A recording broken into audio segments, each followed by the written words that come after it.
It is the Bet Like Mike show. Happy Wednesday. WinDailySports.com. My name is Jon Jansen. Follow me at JJansen34. And the star of the show, Mike North at North to North. Mike North, I don't even know what to say at this point. In terms of your bets, the bad beats that you continue to have the past couple of days, brutal. It's absolutely brutal. I feel for you.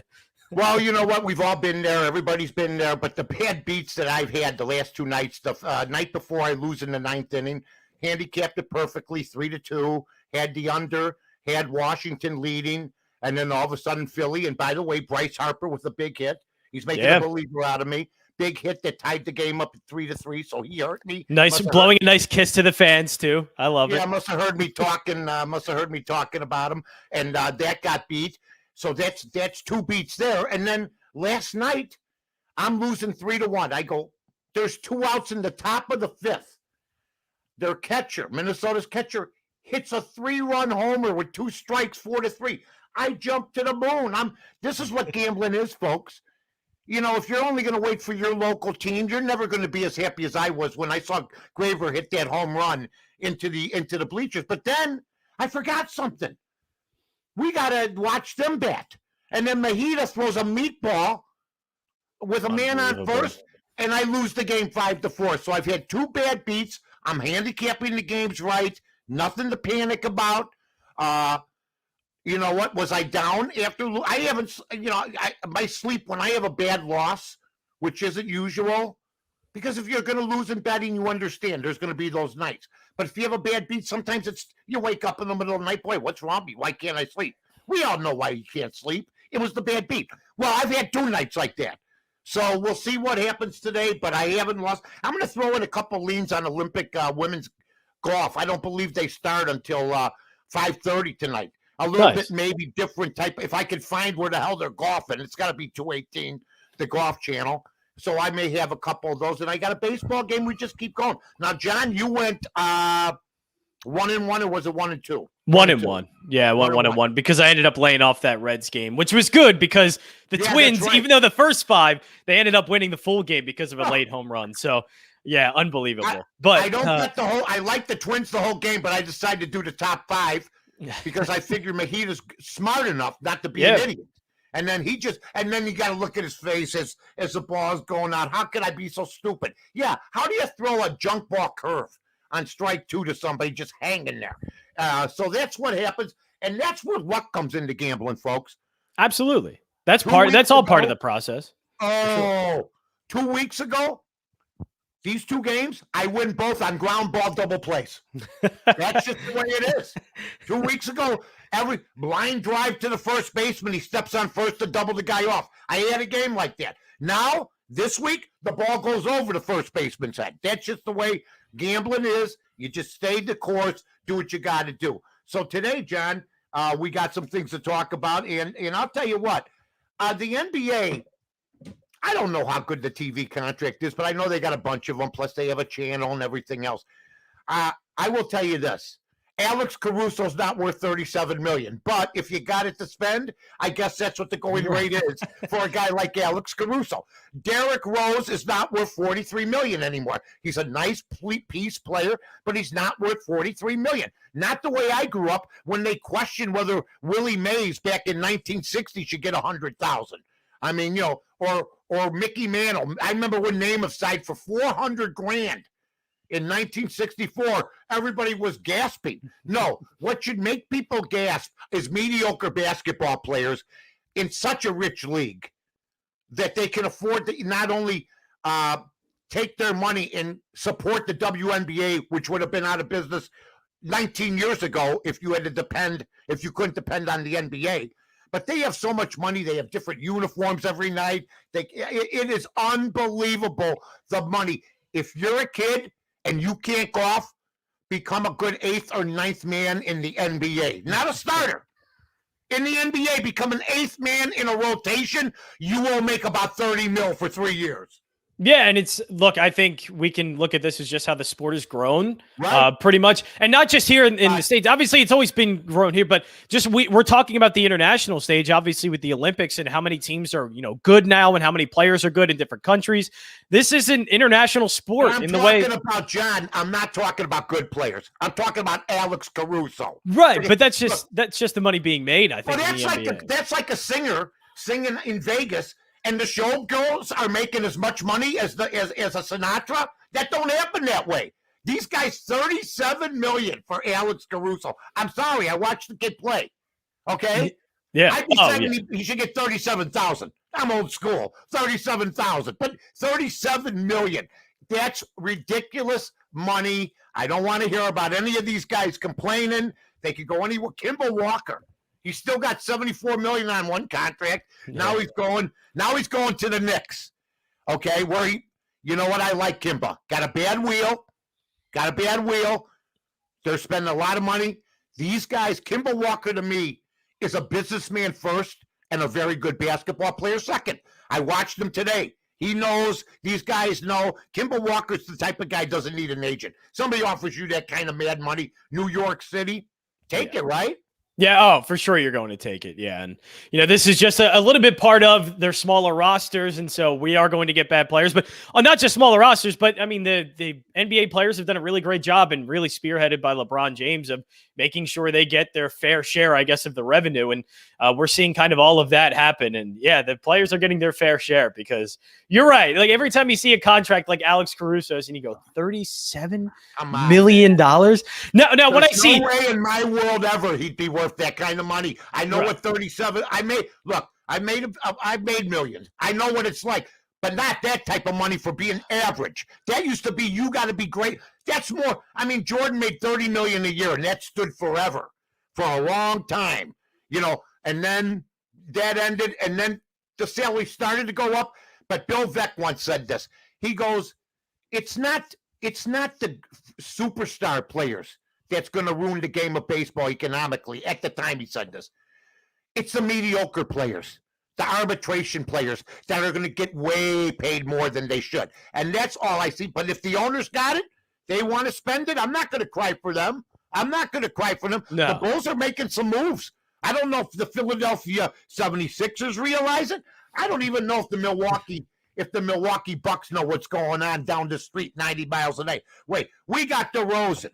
We got Caruso, who's now a Bull, so don't badmouth him. He's good. although Reinsdorf's saying, let's go for it. He's lost his mind. You know what I mean? Who's Alonzo Ball? The Bulls see what the East is, and they see, like I've been saying, Milwaukee's vulnerable, and the rest of the league ain't all that, and Boston just lost. Well, they went to New York, so it's a lateral move in the same division, but they just lost Kimball Walker. I think the Bulls, if you're a Chicago Bulls fan, I don't say this much since Jordan left, you have something to look forward to with DeRozan, with Caruso, and all these other guys. Yeah, for sure. It's a playoff team. Now, is that a second round playoff team? Probably just depends on the luck of the draw, wherever they do end up, whoever they do end up playing round one. But yeah, no, that's a playoff team right now, and that's I think for sure lockdown. I think you could bet on them as a playoff team this upcoming season. But yeah, it's just how much farther do they go after that? That I'm not sure. I mean, that's just going to depend because the NBA is still very top heavy, and look, the Lakers and the Nets were very active as well for two teams that already had a lot of star power. So those two teams are going to be good yet again, and that's going to be really tough to get past them. It is going to be tough to get past them. I know that the Olympics are very, very hard to follow. I mean, the golf, like I talked about with John, is tonight. I think that basically somebody could have made a fortune by just doing, maybe they are doing just Olympic radio scheduling. I mean, DirecTV should have a list of what time these games are, where they're at, because, the golf has confused people because it's on 218. Which is the Golf Channel. Well, the Golf Channel's NBC. You've said people are confused, like I was when I signed up for Peacock. Then they wanted money from me for Peacock because it was the USA for France back in the day. I think for the next Olympics, I think what NBC's got to do is quit trying to service their subservient companies and build them through the Olympics. I think they got to put the stars on the main channel, and sometimes they're hard to find, John. Yeah, they're trying a lot of putting this on Peacock, their streaming services. And Oh, like, that's the one where it's, try that somewhere else. And I know, marquee event, you're trying to build it up, but I don't know, not for the Olympics. The Olympics are way too much of a casual watch that, and not many people are going to want to just freely go to the Peacock app and watch it. I think people just want to turn on NBC, USA Network, the main channels and just sit back and watch. But we can't do that because that's obviously they're putting a lot of their premium events on their streaming services, and nobody's really flocking over to go over there and watch it. No, it's too casual. It's too casual to do that. I'm with you 100% on this. Let's talk some NFL. Let's talk about if there's every training camp is excited about their people, and all the propaganda comes out. Oh, he threw a bad, should have been caught. It was a high pass. Fields threw a high pass, but it was catchable. Oh, great day in practice. And then you'll see another guy say it wasn't that good day of practice. But they always have seemed uniform, the writers. That's why the newspaper business is suffering, because they all write the same crap. In Philadelphia, are people head over heels for things to start? And what is hope? Because the Bears have a quarterback named Justin Field that the fans think is going to Canton in 5 years, and everybody's excited for a team that's 7.5 over. But I understand it's training camp. Do you hear the same crap coming out of Philadelphia, the same propaganda? Well, yeah, I think we're hearing it everywhere. And the amount of overreaction that happens in training camp, I don't take anything away from training camp. It means literally nothing. Like it's just there for them to get warmed up, to get their playbooks together, all of that. But to predict performance based off of training camp is just ridiculous. I think in Justin Fields' case, you are going to see the fact that he's extremely talented, but is he ready to start week one? I don't know the answer to that. He throws a swing pass with no pass rush.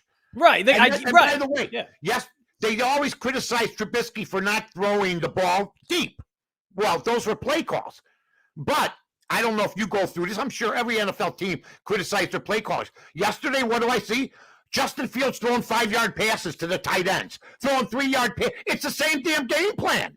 You know what I mean? Easy, straight, safe passes, a few bombs. It's training camp. Throw bombs every time if you want. But the propaganda is, you got to know how to ignore it and decipher some of it, right? Right. I would say largely ignore it. I mean, listen to the press conference. You're not going to get anything that, hard hitting from press conferences. But listen, there are some things like maybe they're trying different things with the defensive line. So you can hear, okay, what's their scheme possibly going to be, what they could be changing, things like that. But I'm not going to take away like Justin Fields looking good at a training camp. He could be great, but I don't care because it doesn't mean anything. He's going to look good in training camp because he is by far the most talented quarterback in that quarterback room. But does that mean he's the best for week one, or he's going to start week one? I don't know. I don't want to take away performances from training camp because it largely just doesn't matter. I think the only thing you can take away is when coaches speak and they talk about, we've been using a guy at this position, we've been moving this guy around. That kind of schematic stuff I can definitely listen to and take in and actually get something out of it. But for the most part, I'm not getting much. The kid I'm going to keep an eye on, because everybody thinks the kid from San Diego, he's getting Herbert. Is that his name? Justin Herbert. Yeah. Yeah. He's getting praise on all over. I mean, the national media gets stuck on certain guys. And this kid here, I think it could be a sophomore jinx, or he could be great. Now, he wasn't coached, I don't think, all that well with the past regime. Yeah. But I'm hearing he's the next big thing. Now, I know Mahomes is there. Let's agree to ignore him for now, even though you can't once you play him. He's a given. But do you see what you're hearing? Do you believe what you're hearing? Herbert could be the second or third best quarterback from what I'm hearing in the whole conference. I know there's been changes. Watson didn't show up to camp today. We know there's going to be issues with him, with the female problem and everything else. The Raiders are going to be the Raiders. I don't think Gruden. I think that money. It's just everybody knows what that means. The Raiders are going to be the Raiders, and we all go, "Yep, that makes sense." Yeah, and we know what that is. John Gruden was a bad signing. I'll say that right now. If they don't have a winning year this year, give me a break. How about how smart he was and everything else? Him and Mayock have fallen on their faces. It was really bad to give a coach that's been in the booth that much money and that long of a contract. It was bad. It really was. Who inherited a team that the other guy couldn't get over the hump. He got Tampa Bay over the hump. But I never thought John Gruden. The media fell in love with him. Monday Night Football fell in love with him. But I said, are you kidding me? He ain't playing. And right. Boy, And he ain't coaching, by the way. And their personnel decisions have been questionable. Right. It's not like when I saw that Gruden signing, I went, oh, he's going to be a bad coach. I just had no idea. I just thought you give him that much money and that long of a contract for a coach that hasn't coached that long and has been in a Monday Night Football booth. No way. I blasted it right away. I go, you're insane. The players look at that. They look at that going, wait a minute. I got a ruptured spleen. He's over there and he's making all that kind of money. So, that's just my opinion. I think that if they don't win this show, I mean, what are Raider fans supposed to pay? They expected more than this. Okay? All I'm saying, Derek Carr, it's the same list of characters. I mean, we'll see what happens. My good friend JT the Brick is a big Raider guy. He had me on his show the other night. We didn't talk about them, but we'll touch on that down the line. Now, here he is, ladies and gentlemen. I mean, I've had 2 bad beats in a row. So, basically, if I didn't have a show where I'm paid nicely to make picks, I would take the day off because the board sucks again. There's mostly 250, minus 250, minus 200. There's a Pickett game here, a minus 130 there. But the board, to me, John, is very predictable if you want to play the money line and then go minus 200 and maybe lose. You know what I mean? Yeah. This one, a little bit hard. There are a couple of spots that I really liked. And this is one slate, I think, if you want to take a chance on a dog. And it happened yesterday. It happened a couple of days ago, too. A lot of favorites going down. I think this might be another slate for that again. Wow. Okay, so who you want first, my friend? So I am first going to take not a big underdog, actually a very slight favorite, but the Braves, minus 109.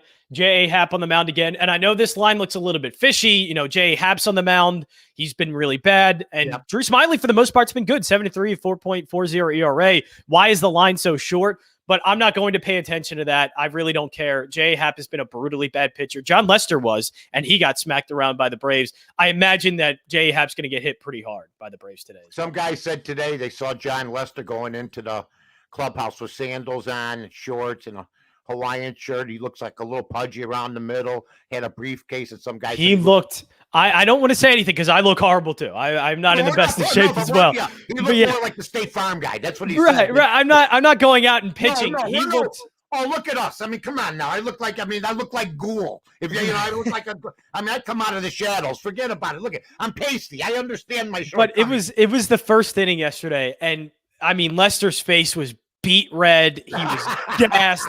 I mean, it was the first inning and they only scored a couple of runs on him and he looked exhausted.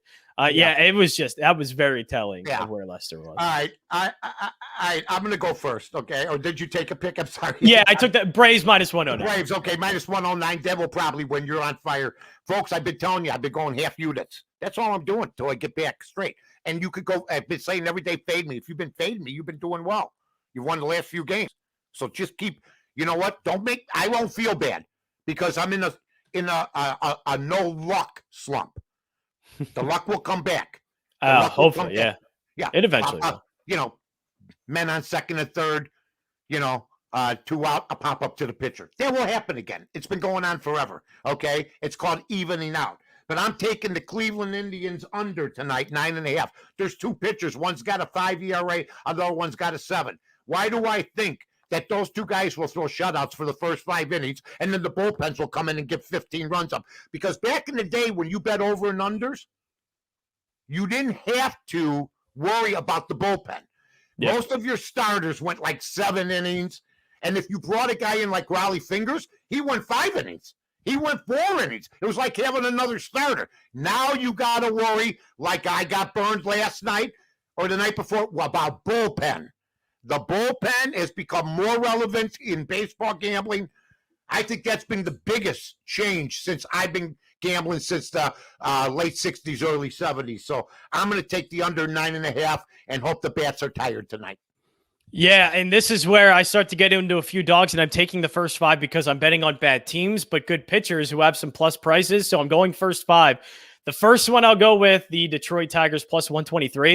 I don't know if people know this. The Red Sox aren't playing really well as of late. They've actually lost their last 5 games, including their loss yesterday against Detroit. Casey Mize has been solid this month. Not his best month, but he still is getting better after what was a really bad start to the season. But he's been good. He has an ERA of 3.18 in July, and he had already 1 game against the Red Sox where he went 6 innings, 1 earned. I think in the first 5, he's going to outpitch Eduardo Rodriguez, so I'll take that plus 123. All right, and for some Olympic golf, I don't believe the women's golf has started. If it has, I'm not going to tell you. I'll look up 2 winners. I'll finally break the ice. No, seriously, for Olympic golf, I looked at a couple. These are just leans, folks. But if I win, I'll count them. If I lose, I'll just say they were just leans. Yeah, that's the honorable. When you're in a slump, you pull every trick out of your bag. yeah. God knows that. Every gambler knows that. No, but all kidding aside. Lexi Thompson's minus 130 against some Canadian named Henderson. She's a worldwide, Lexi Thompson's a worldwide golfer. Blew a major a couple, 3-4 weeks back. Should have won it. Very good golfer. Does commercials. Very prominent on the Golf Channel. I'm going to take the plus 120 in Henderson. And then Kim plus 110 over Kang from the USA. And then Lydia Ko plus 120 over Park. Now, once again, if my leans work, I'll brag about them tomorrow. Right. If they don't, I won't say a word. John, back to you. Love it. Yeah, last one real quick. Matt Harvey has had 3 starts, and in those 3 straight starts, over 18 scoreless innings. 18 and a third scoreless innings. So and I'm going to take. He was done, including all of us. Right, and I'm not going to say this is going to win, but I'm getting that at plus 205. This is a huge money line, and that's just for the first 5 innings. I won't go full game because Baltimore stinks, but why not take a chance on Harvey at plus 205? Could he get shell shocked? Sure. He could get crushed in the first inning and be gone. Couch change. Right, but it's couch change at plus 205. I think it's worth taking a shot on the way he's played recently. Okay, real quick, because we went over today because we're all excitable and stuff. Yeah. But real quickly, you're on some show today. I saw it on Twitter. Where are you at today? You tomorrow. I'm just on my nice little my nephew's podcast. He's with the little podcast network. So at DSM Media, I think it is. So yeah, he's having me on, and so just doing a favor for the nephew. You know, yeah, I know that. I was gonna big time him like a real radio host should, but I guess for family, I'll go on. No, if he was big time, and he'd ask you for money. Everybody, Johnny, take care, buddy. Hey, everybody, thanks for tuning in. Tread lightly. See ya.